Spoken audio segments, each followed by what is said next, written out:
Shalom, shalom tout le monde. Comment ça va aujourd'hui? Moi, ça va bien. Je suis bien content d'être ici aujourd'hui. Et puis, j'ai un petit message à vous donner. Je pourrais dire que c'est comme le message de l'arbre, okay? Parce que c'est un arbre qui m'a comme fait voir ça. C'est très intéressant. Ça nous montre qu'il faut rester droit avec l'Éternel. OK? Je vais vous expliquer ça un peu, là. Je faisais une petite marche sur le bord de l'eau, OK? Oui, même quand il fait froid, je prends des marches aussi. C'est le fun, c'est plaisant aussi. Et puis, je vois un arbre qui, vraiment, il poussait vraiment croche. Le tronc de l'arbre sortait comme à peu près 5 ou 6 pieds de terre pour s'en aller vraiment là vers l'eau. OK? Comme je dis, je prenais une marche sur le bord de l'eau. Là, OK? Puis le reste de l'arbre, là, il s'en allait comme presque en ligne droite vers l'eau. Puis il était tellement croche que je pensais qu'il était même brisé, là, cassé. Là. Je regardais, puis non, il n'était pas cassé. Il tenait comme ça, là. Vraiment, là, penché comme ça, là, genre. OK? Penché comme ça vers l'eau, là. C'est vraiment quelque chose. Alors, je me suis demandé pourquoi il est croche comme ça. Comment ça se fait un arbre pousse de cette façon-là? Je me disais, ça n'a aucun sens. Puis, c'est là que l'Éternel m'a parlé en me disant, l'arbre qui pousse croche, c'est comme l'homme qui n'est pas droit avec moi. Je fais comme, wow, OK. Mais c'est quand même bizarre qu'un arbre pousse croche, qu'un arbre peut pas... un arbre ne peut pas être fautif comme nous autres, on peut l'être. Nous, on pêche. Mais un arbre, c'est un arbre. Puis là, l'Éternel me dit, tu vois l'arbre qui est penché vers l'eau, c'est parce qu'il monte comme s'il a soif. Si l'homme qui n'est pas droit avec moi a soif, je vais garder ma main sur lui pour pas qu'il tombe. Mais si sa soif disparaît, ma main aussi va disparaître, puis je vais le faire disparaître de ma face. Alors, c'est pour ça que il faut rester droit avec l'Éternel. Parce que sinon, l'Éternel va vous faire disparaître de sa face. Puis ça, c'est sûr que c'est pas drôle, là. C'est pas drôle, là. Moi, j'ai vécu des situations dans ma vie où l'Éternel m'a sauvé de plusieurs catastrophes, m'a même sauvé de la mort. OK? Si ça ne serait pas de lui, je serais mort, ça fait longtemps, là. Si ça ne serait pas de lui. Alors, lui, il avait des plans pour moi. OK? Il y a des plans que j'ai vus, que j'ai vécus, que j'ai faits. Il y en a sûrement d'autres encore parce que je suis encore là.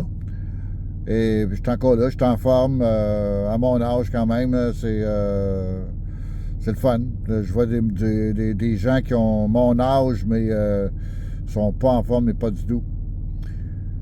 Fait que je me sens vraiment béni d'être avec lui, que lui qui m'ait choisi, puis tout là. Fait que je suis vraiment content. En tout cas, tout ça pour dire qu'il faut rester droit avec l'Éternel. C'est vraiment important. Vous restez droit avec lui, il va vous bénir, il va vous protéger. Ça va être très bon pour vous autres. Puis, oubliez pas, hein, c'est vraiment très, très, très important. C'est une importance capitale là, pour vous autres. OK? Ben, pour tout Israël, quoi. Alors, faites attention à ça. L'arbre qui est croche, c'était pour montrer que à cause qu'il est croche, il n'est pas droit avec l'Éternel. Okay? C'est comme l'homme. L'homme qui est croche, qui n'est pas droit avec l'Éternel, l'Éternel va mettre sa main sur lui, okay? En autant qu'il ait soif pour lui. Quand je dis avoir soif, ça, je ne parle pas de boire de l'eau, de la bière, du vin ou n'importe quoi, là. Non. La soif de l'Éternel, c'est d'aller faire des recherches, OK? De faire des recherches, de lire la Bible, de lire les apocryphes, OK? Puis il y a d'autres livres aussi. Il y a des livres d'histoire biblique là-dedans, là aussi, là. Il faut avoir soif, il faut avoir faim, OK? C'est... la Bible, il faut la manger, là. Pas la manger littéralement, là, mais, tu sais, il faut la comprendre, OK? Il faut la comprendre, la Bible, là. Puis il faut comprendre les apocryphes aussi. Il y en a beaucoup d'apocryphes, OK? Je l'ai déjà dit, ça, OK? C'est très important d'avoir la connaissance, parce que même dans la Bible, ça le dit, OK? Mon peuple meurt par manque de connaissance. Alors, soyez intelligents, soyez pas stupides, OK? Soyez vigilants. Apprenez qu'est-ce qu'il y a à apprendre. Allez les chercher, les apocryphes. Allez chercher qu'est-ce qui est tout dans la Bible. OK? Lisez-la. Moi, personnellement, j'ai lu la Bible 12 fois.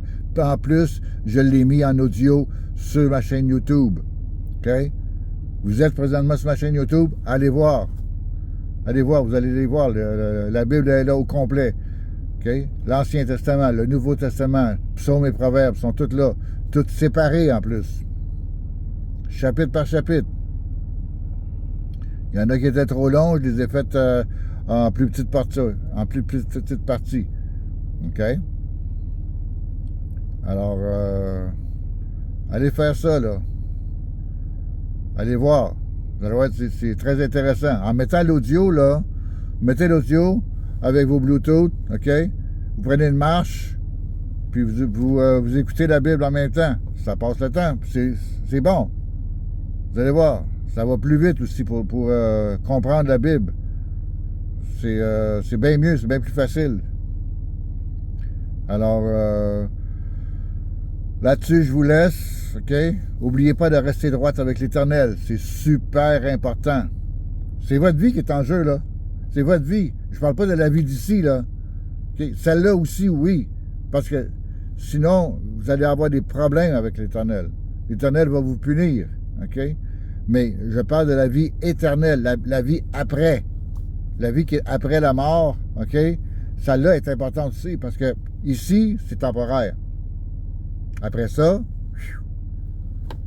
c'est pour tout le temps, là. Il n'y a pas de comeback. Alors, soyez droite avec l'Éternel. Faites ce que vous avez à faire. Lisez la Bible, lisez les apocryphes. Cherchez les autres livres qui ont rapport avec ça aussi. OK? N'oubliez pas de mettre un j'aime sur la vidéo et de vous abonner à ma chaîne. Shalom.